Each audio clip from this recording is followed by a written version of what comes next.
Okay, good morning students. So chapter 2 was going on. So let's start our chapter 2, resources of India. We have covered up to 2.5, okay, and we were studying the medicinal plants, that is Sarpagandha, Giloy, etc. And in today's class we will study 2.6, that is mineral.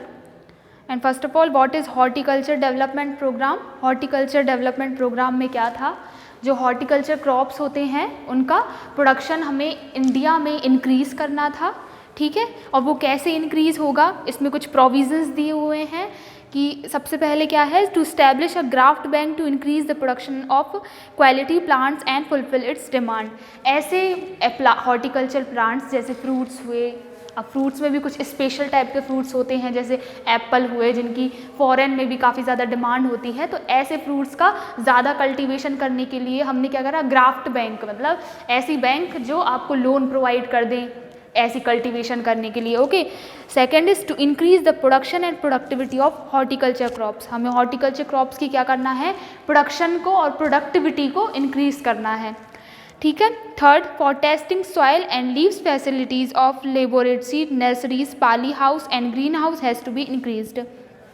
Horticulture करने के लिए सबसे पहले आपको soil की testing करनी पड़ेगी, मतलब सॉइल में ऐसे कौन कौन से ऑर्गेनिज्म हैं जो हेल्पफुल रहेंगे हॉर्टिकल्चर क्रॉप्स के लिए. इसके लिए क्या स्टैब्लिश करी गई, laboratory, poly house, green house. Poly house, green house क्या होते हैं, एक कवर एरिया होता है जिसमें काफ़ी अच्छे से कोई भी प्लांट्स को आप ग्रो कर सकते हो. ओके. एक हाउस टाइप के होते हैं, ठीक है, जिससे सनलाइट भी है वो भी प्रॉपर अमाउंट में आती है. ओके. और वो कवर भी रहते हैं अननेसेसरी चीज़ों से, ठीक है. Production of high quality horticulture crop has to be increase for export. Okay. हमें हाई क्वालिटी के हॉर्टिकल्चर क्रॉप्स का कल्टीवेशन करना है क्योंकि फॉरेन में जो क्वालिटी प्रोडक्ट्स होते हैं उनकी ज़्यादा डिमांड होती है, ठीक है. To increase the production of high quality hybrid products. Hybrid products वो होते हैं जो दो किसी भी स्पीसीज को मिलाकर बनते हैं, ऐसे हाइब्रिड प्लांट्स होते हैं, उनका हमें ज़्यादा प्रोडक्शन करना है, ठीक है. To enhance the basic amenities for marketing and export. Marketing और एक्सपोर्ट के लिए जो बेसिक चीज़ें होती हैं, ठीक है, जैसे ट्रांसपोर्टेशन फास्ट करवाना, कम्युनिकेशन फास्ट करवाना, ऐसी चीज़ों को गवर्नमेंट को क्या करना चाहिए, एनफोर्स करना चाहिए, जिससे कि जो प्रोडक्शन करता है उन्हें हेल्प हो मार्केटिंग करने में और एक्सपोर्ट करने में, ठीक है. अचीवमेंट, इसमें कुछ एरिया दिए हुए हैं कि कितने एरिया में इनका प्रोडक्शन होता है हॉर्टिकल्चर क्रॉप्स का, ठीक है. और जो हॉर्टिकल्चर डेवलपमेंट प्रोग्राम था वो इम्प्लीमेंट सबसे पहले कहाँ हुआ था, जम्मू एंड कश्मीर में हुआ, हिमाचल प्रदेश और उत्तराखंड. हिमाचल प्रदेश, उत्तराखंड और जम्मू एंड कश्मीर, ये तीनों ही एरिया एक दूसरे से बिल्कुल पास में हैं, इन लोगों की बाउंड्रीज एक दूसरे से टच होती हैं, ठीक है. और ये एरिया टेम्परेट एरिया है, मतलब यहाँ ज़्यादातर ठंड होती है, पहाड़ी इलाके हैं. सो हॉर्टिकल्चर के लिए ये बहुत बेस्ट प्लेस है. For the development of horticulture, fertility of the soil should be maintained by continuous use of manures and chemical fertilizer in appropriate quantity. Horticulture को कल्टीवेट करने के लिए इन क्रॉप्स को क्या किस चीज़ की ज़रूरत पड़ती है, मैन्योर्स की एंड केमिकल फर्टिलाइजर. मैन्योर्स मतलब जो खाद होता है उसकी बहुत ज़्यादा ज़रूरत होती है. केमिकल फर्टिलाइज़र्स भी होते हैं जो क्या करते हैं, आपके प्लांट्स को कोई भी दूसरे क्या बोलते हैं कीड़े मकोड़े से लगने से बचाते हैं केमिकल फर्टिलाइज़र्स. ओके. और ज़्यादा अच्छे से प्रोडक्शन करने में हेल्प करते हैं क्रॉप्स को, ठीक है. और क्या किया गया गवर्नमेंट ने वेदर फॉरकास्टिंग से भी हेल्प करी. वेदर फॉरकास्टिंग क्या होता है, जो मौसम विभाग वाले होते हैं वो पहले से ही फॉरकास्ट मतलब भविष्यवाणी कह सकते हो, पहले से ही बता देते हैं आपको कि इस डे को बारिश होने वाली है या इस डे को मौसम थोड़ा ख़राब होगा या ज़्यादा ठंड पड़ेगी, जिससे कि जो प्रोडक्शन करने वाले होते हैं, कल्टीवेशन करने वाले होते हैं, उन्हें पता चल जाता है कि 4-5 दिन में बारिश होने वाली है या 4-5 दिन में ज़्यादा ठंड पड़ने वाली है.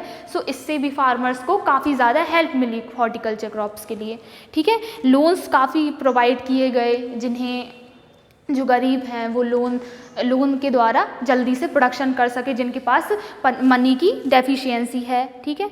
एग्रीकल्चर रिसर्च इंस्टीट्यूशन, एग्रीकल्चर के बारे में और रिसर्च करने के लिए काफ़ी सारे इंस्टीट्यूशन का सेटअप किया गया। ठीक है, जिससे कि क्या हो, high yielding species of fruits, flowers and vegetables, इन तीनों का ही ज़्यादा से ज़्यादा स्पीसीज का इंडिया में प्रोडक्शन हो जाए। ठीक है।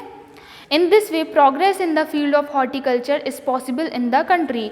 इन्हीं स्टेप्स के कारण, जैसे कि लोन हुआ, ठीक है, और क्या हुआ, वेदर फॉरकास्टिंग, ट्रांसपोर्टेशन में काफ़ी ज़्यादा हेल्प किया गवर्नमेंट ने। इसके कारण क्या हुआ, इंडिया में हॉर्टिकल्चर का काफ़ी ज़्यादा इम्प्रूवमेंट और प्रोडक्शन स्टार्ट हो गया ज़्यादा। ठीक है। Now start a new topic today, that is mineral.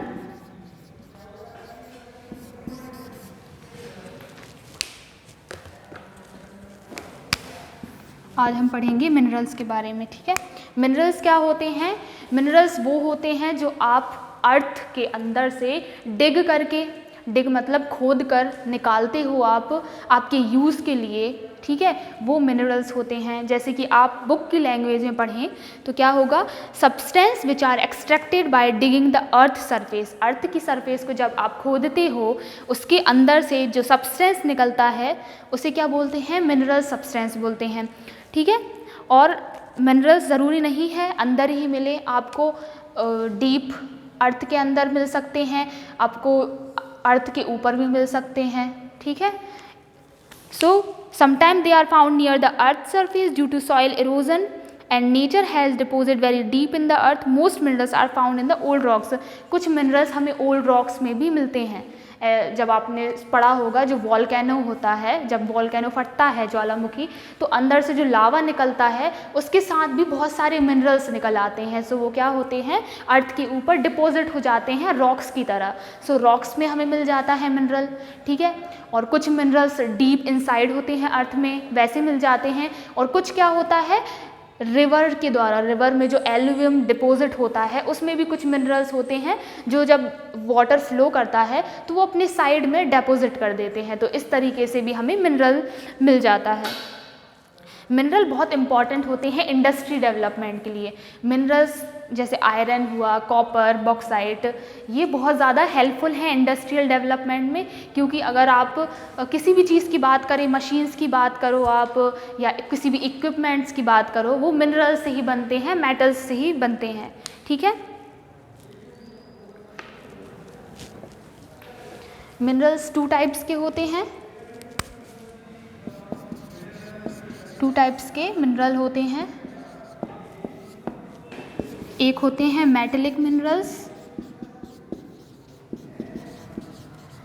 And दूसरे होते हैं नॉन मेटेलिक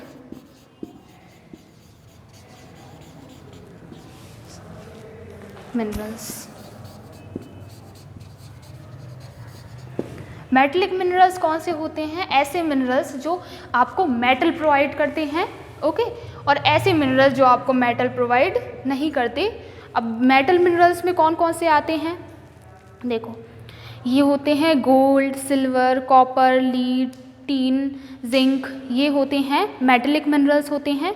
और नॉन मेटेलिक मिनरल्स में आ जाता है डायमंड, माइका, कोल, सॉल्ट, जिप्सम, ये कुछ उसके फॉर्म में होते हैं, क्या बोल सकते हैं, स्टोन के फॉर्म में होते हैं। ठीक है। और मेटेलिक मिनरल में भी इसे भी सब डिवाइड करा गया है, फेरोइस एंड नॉन फेरोइस मेटल्स। ठीक है। फेरोइस मेटल कौन से होते हैं? जिनमें आयरन होता है, जिनमें कुछ अमाउंट में आयरन होता है, ऐसे मेटल को फेरोइस मेटल बोलते हैं। नॉन फेरोइस मेटल वो होते हैं जिनमें आयरन की कोई क्वांटिटी नहीं होती। ठीक है।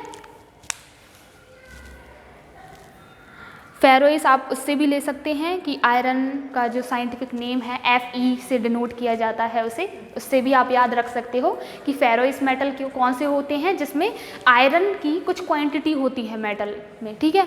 और नॉन फेरोइस में आयरन की कोई भी क्वांटिटी नहीं होती। ठीक है। अब आपको पता ही होगा कि इंडिया में काफ़ी ज़्यादा रिजर्व है काफ़ी वेल्थ है मिनरल्स का, काफ़ी ज़्यादा मिनरल्स जो हैं इंडिया में पाए जाते हैं, आयरन, कॉपर, बॉक्साइट, बहुत सारे मिनरल इंडिया में पाए जाते हैं।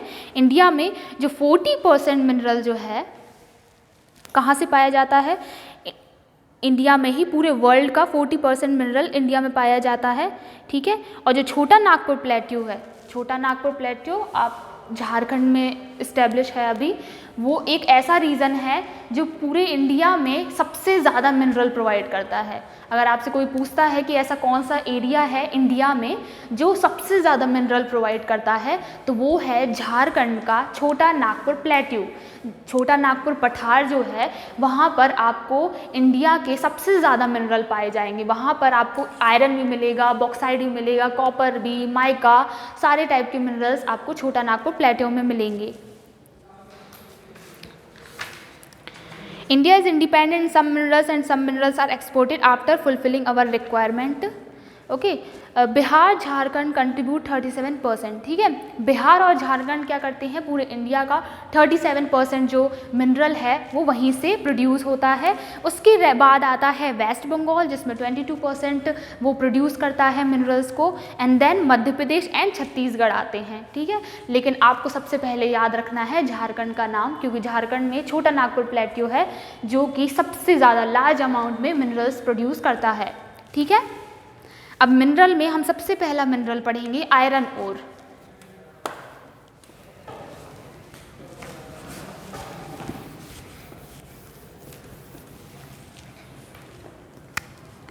आयरन ओर मतलब क्या होता है, जो अभी मेटल नहीं बना हुआ है, जिसकी अभी मैन्युफैक्चरिंग नहीं हुई है, वो अभी मीन्स एक रॉ मटेरियल की तरह है। ओके, सो आयरन ओर, अब हम आयरन ओर के बारे में पढ़ेंगे। ये क्या है, it is a backbone of industrial civilisation. Iron अगर नहीं होगा देन इंडस्ट्रियल सिविलाइजेशन हो ही नहीं सकता, मतलब इंडस्ट्रीज़ की आप कल्पना ही नहीं कर सकते अगर आयरन ना हो। बिकॉज आप मशीन भी बनाते हो सो वो किसकी बनती है, आयरन की बनती है, ठीक है। कोई भी मशीन आप बना लो वो विदाउट आयरन के वो बन ही नहीं सकती। ओके, सो आपको अगर इंडस्ट्रियल रेवोल्यूशन करना है या इंडस्ट्रीज़ कैसे बनी, तो वो सबसे इम्पोर्टेंट उसमें क्या था, आयरन था। 8th रैंक पे आती है अपनी कंट्री आयरन में। Okay, 8th in rank in iron producing country of the world. Okay, और इंडिया में हाई ग्रेड का आयरन ओर मिलता है, उसके लिए 2nd नंबर पे आती है, ठीक है। 8th रैंक पर है पूरे वर्ल्ड में, 8th रैंक पर है आयरन के लिए, लेकिन जो हाई ग्रेड का आयरन मिलता है उसमें 2nd नंबर पे है इंडिया, ठीक है। There are 4 varieties of iron ore, India में 4 वेराइटीज़ के आयरन हैं। सबसे पहला क्या है, हेमेटाइट, मैग्नेटाइट, लिमोनाइट एंड साइड्राइट। ये 4 टाइप की वेराइटी इंडिया में आयरन ओर की पाई जाती है, और जो सबसे बेस्ट क्वालिटी का जो आयरन होता है वो होता है हेमेटाइट, ठीक है। और हेमेटाइट इंडिया में प्रोड्यूस होता है, इसलिए जो मैंने बताई आपको रैंक, ये 2nd रैंक क्यों है, इसलिए है क्योंकि जो बेस्ट क्वालिटी का जो आयरन होता है वो इंडिया में पाया जाता है, ठीक है।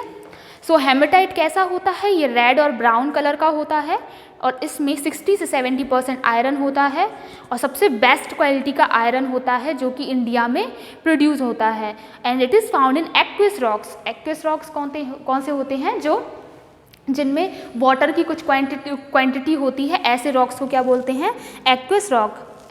एक्विस से आप वाटर को रिलेट कर सकते हो, जैसे आप एक्वा बोलते हो, एक्वा का मतलब क्या होता है, वाटर। सो एक्विस रॉक कौन से होते हैं, जिनमें एक वाटर की क्वांटिटी होती है, ठीक है। मैग्नेटाइट ये ब्लैक कलर का होता है, ठीक है, और इसमें 72% ऑफ आयरन होता है, और ये किस रॉक से बनता है, इग्नियस रॉक से होता है, एंड ये सबसे ज़्यादा कहाँ फाउंड होता है, कर्नाटका में और तमिलनाडु में। इग्नियस रॉक्स क्या होते हैं, जो ज्वालामुखी जब फटता है तब उसमें लावा के फॉर्म में जब वो बाहर आता है और वो वहाँ जाके जम जाता है, रॉक बन जाता है, वो होता है इग्नियस रॉक, मतलब जो तुरंत लावा के फॉर्म में बाहर निकलता है उसे इग्नियस रॉक्स बोलते हैं। सो इससे मैग्नेटाइट बनता है। लिमोनाइट क्या है, ये है, it is formed by the combination of oxygen water iron. ये जो आयरन है वो ऑक्सीजन, वाटर और आयरन के कॉम्बिनेशन से बनता है। इसमें 40 से 60% आयरन होता है और it is yellow in colour and found in sedimentary rocks. ये किस रॉक में फाउंड होता है? सेडिमेंट्री रॉक में फाउंड होता है और ये येलो इन कलर होता है। अब सेडिमेंट्री रॉक्स कौन से होते हैं? ऐसे रॉक्स जो वेदरिंग प्रोसेस के बाद डिपॉजिट हो जाते हैं दूसरी जगह, उन्हें सेडिमेंट्री। जैसे कि एक बार मैंने आपको बताया था कि एक रॉक है, उसमें वेदरिंग प्रोसेस होती है। वेदरिंग मतलब बाहर से हवा पानी लगता है तो वो रॉक पूरा टूट कर बिखर कर एक सॉइल की फॉर्म में हो जाता है। यही सॉइल इरोजन से क्या होता है, दूसरी जगह डिपॉजिट हो जाता है और फिर से रॉक बनने लगता है। ये होता है सेडिमेंट्री रॉक। चाहे वाटर के थ्रू ये रॉक आ जाए या तो हवा के थ्रू, एयर के थ्रू आ जाए, या बोल सकते हैं रिवर के थ्रू, ये क्या होती है, ये सॉइल कहीं फिर से डिपॉजिट हो जाए तो फिर से ये एक रॉक बनने लगता है। तो इसे क्या बोलते हैं हम? Sedimentary rocks. ठीक है। साइडराइट क्या होता है? This is also known as iron carbonate formed by the combination of iron and carbon. Iron और कार्बन के जो कॉम्बिनेशन से बनता है ये है साइडराइट रॉक, और ये ब्राउन इन कलर होता है और 10 to 48% आयरन होता है। सो आप देख सकते हो साइडराइट जो है इसमें आयरन की जो क्वांटिटी है वो बहुत कम होती है। सो ये अच्छी क्वालिटी का आयरन नहीं होता। ठीक है। अब हम पढ़ते हैं कि माइंस मतलब जो खान होती हैं जहाँ पर डिगिंग की जाती है आयरन के लिए, तो कहाँ कहाँ स्टैब्लिश हैं पूरी इंडिया में। तो सबसे पहले आप झारखंड ले लो। झारखंड में सबसे ज़्यादा आयरन ओर का मिलता है। सिंहभूम डिस्ट्रिक्ट, झारखंड की सिंहभूम डिस्ट्रिक्ट में क्या मिलता है? आयरन ओर सबसे ज़्यादा मिलता है। और ये कुछ जगह के नाम भी हैं जैसे मनोहरपुर, पानसिरबुरु, बूदाबुरु, गुना, नाव मंडी। ओके। और उड़ीसा में कहाँ मिलता है? ये मयूरभंज डिस्ट्रिक्ट। ये प्लेस कुछ हैं लेकिन आप डिस्ट्रिक्ट ज़्यादा अच्छे से याद रखो, डिस्ट्रिक्ट ज़्यादा इंपॉर्टेंट होती हैं। सो आप अगर उड़ीसा की बात करोगे तो Mayurbhanj district is very important. Okay. और झारखंड की बात करो तो सिंहभूम डिस्ट्रिक्ट बहुत ज़्यादा इंपॉर्टेंट है। ठीक है। ये नॉर्थ ईस्ट की बात कर रहे हैं हम। ठीक है। नॉर्थ ईस्ट कहाँ आएगा आपका? जहाँ पर वेस्ट बंगाल होता है, बिल्कुल ईस्ट के। जब आप इसे इंडिया का मैप आप जब बनाते हो सो बिल्कुल इस पोर्शन को आप ये नॉर्थ में आता है और इस साइड ईस्ट भी है। सो जो बहुत ही जो बॉर्डर का जो एरिया होता है वो हो जाएगा नॉर्थ ईस्ट का एरिया, जिसमें वेस्ट बंगाल आता है, उड़ीसा, बिहार। ठीक है। सो हम नॉर्थ ईस्ट की बात कर रहे हैं। अब हम सेंट्रल इंडिया की बात करेंगे। सेंट्रल इंडिया में कौन सा आता है? एमपी, महाराष्ट्र आता है। सो हम इनकी बात करेंगे। सेंट्रल इंडिया में मध्य प्रदेश का बालाघाट डिस्ट्रिक्ट, मांडला, जबलपुर, गोवा, ये इंपॉर्टेंट है। ठीक है। छत्तीसगढ़ के कौन से इंपॉर्टेंट हैं? दुर्ग, रायगढ़, बिलासपुर डिस्ट्रिक्ट इंपॉर्टेंट है। महाराष्ट्र के रत्नागिरी और चांदा, ये डिस्ट्रिक्ट इंपॉर्टेंट हैं। ठीक है। और the mines of Durg district, इसमें कुछ प्लेस दी हुई हैं दुर्ग डिस्ट्रिक्ट की। राजगढ़, बैलाडीला और बस्तर आर फेमस। अब हम बात करते हैं पेनिनसुला। पेनिनसुला आपको पता होगा जो इंडिया का बिल्कुल सदर्न पोर्शन है जो वाटर से टच होता है। ऐसी प्लेस जो 3 साइड से वाटर से घिरी हुई हो उसे बोलते हैं हम पेनिनसुला। ठीक है। सो इंडिया में जो पेनिनसुलर रीजन है इसमें कौन सा आता है? कर्नाटका डिपॉजिट। कर्नाटका में Chikmagalur, Bellary, north Kannada and Chitradurga district in Tiruchirappalli. ठीक है। तमिलनाडु में, अब ये आप पेनिनसुला से लगा ही सकते हो, यहीं पर कर्नाटका है, यहीं तमिलनाडु है। ये किससे? कोस्ट से लग रहे हैं। ओके। इसलिए ये पेनिनसुलर रीजन है। कर्नाटका का हो गया। तमिलनाडु में साउथ अरकाडू, सेलम, तिरुचिरापल्ली। ठीक है। आंध्र प्रदेश में के ओर्स कहाँ कहाँ हैं? कुर्नूल, अनंतपुर, नेल्लूर डिस्ट्रिक्ट। ठीक है। और कुछ और भी रीजन है छोटे छोटे जहाँ पर कुछ अमाउंट मिलता है। ये Mahendragarh district Haryana, Mandi district of Himachal Pradesh, Garhwal, Almora, Nainital district of Uttaranchal. ठीक है। और Kozhikode district of Kerala, Jammu and Udhampur district of Jammu and Kashmir and in Nagaland. ठीक है। ये कुछ एरियाज़ हैं जहाँ पर आयरन ओर के डेपोजिट्स आपको मिलेंगे। अब हम बात करते हैं मैंगनीज ओर की, कि मैंगनीज ओर क्या होता है।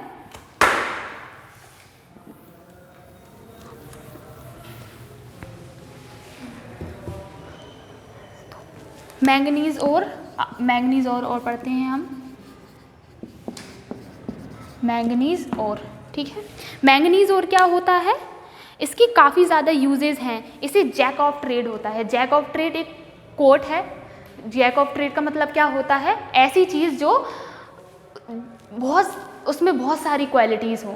जैक ऑफ ट्रेड का मतलब जो किसी एक चीज़ में स्पेशलिटी ना हो उसकी, जो बहुत सारी चीज़ में उसकी स्पेशलिटी हो। सो मैंगनीज बहुत सारी चीज़ों में काम आता है, इसलिए इसे जैक ऑफ ट्रेड कहा जाता है। इंडिया सेकंड पोजीशन में है, ओके, इसके प्रोडक्शन में, और 19% of the total production of the world is extracted from here. India में पूरा 19% पूरे वर्ल्ड का पाया जाता है। Metal which contain manganese and iron both in eggs is known as ferromanganese.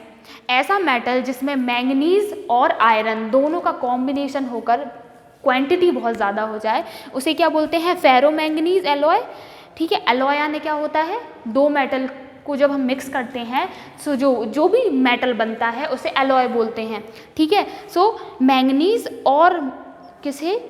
और आयरन जब दोनों मैक्सिमम क्वांटिटी में मिलते हैं तो फेरोमैंगनीज बोलते हैं, और जब ये बहुत कम क्वांटिटी में मिलते हैं तो फेरो एलॉय बोलते हैं हम इसे। Manganese ore is used in iron and steel industry. When it is mixed with iron strong steel is manufactured, ठीक है। मैंगनीज को जब हम आयरन से मिलाते हैं तो कौन सा मेटल बनता है, स्टील बनता है, ठीक है। It is also use to clean glass को क्लीन करने के लिए यूज़ होता है। ब्लीचिंग पाउडर जब आप बनाते हो तब इसका यूज़ किया जाता है। Paint, batteries, insecticide and other chemical substance, इनमें भी इसका यूज़ होता है। अब हम पढ़ लेते हैं कि ये कौन से रीजन में ये पाया जाता है, ठीक है। सो बात करते हैं हम सेंट्रल इंडिया की, ठीक है। सेंट्रल इंडिया में महाराष्ट्र में ये पाया जाता है, भंडारा, रत्नागिरी, नागपुर डिस्ट्रिक्ट में, ठीक है। और मध्य प्रदेश में कहाँ पाया जाता है, बालाघाट, छिंदवाड़ा, सियोनी, मांडला, धार एंड झाबुआ डिस्ट्रिक्ट। और हम राजस्थान की अगर बात करते हैं so Banswara district of Rajasthan, Udaipur, okay, Bastar district of Chhattisgarh, Kheda और पंचमहल डिस्ट्रिक्ट ऑफ गुजरात। ये सेंट्रल इंडिया का हो गया। अब हम पेनिनसुलर की बात करें तो मैंगनीज और कर्नाटका में पाए जाते हैं, नॉर्थ कैनरा में, चित्रदुर्ग में, ठीक है, चिकमंगलूर, शिमोगा, बेल्लरी एंड तुमकूर डिस्ट्रिक्ट। अगर हम आंध्र प्रदेश की बात करें तो ये विशाखापट्टनम, कुड़ाफा एंड श्रीकाकुलम डिस्ट्रिक्ट में ये पाया जाता है। Now talk about northeastern region. In this region, deposit of manganese ore are located in Singhbhum district. अब सिंहभूम डिस्ट्रिक्ट बहुत इंपॉर्टेंट है, ये आपको ज़्यादातर हर मिनरल फाउंड करने में मिलेगा क्योंकि सिंहभूम डिस्ट्रिक्ट झारखंड में है जहाँ पर बहुत सारे डिपॉजिट्स हैं मिनरल्स के, ठीक है। उसके अलावा क्योंझार, गंजम, सुंदरगढ़, बेलगिरी डिस्ट्रिक्ट ऑफ उड़ीसा, और उड़ीसा में भी ये पाया जाता है। Okay, so we have covered today iron ore and manganese ore, and in our next class we will move further. Okay, so till then study hard. Okay, thank you so much.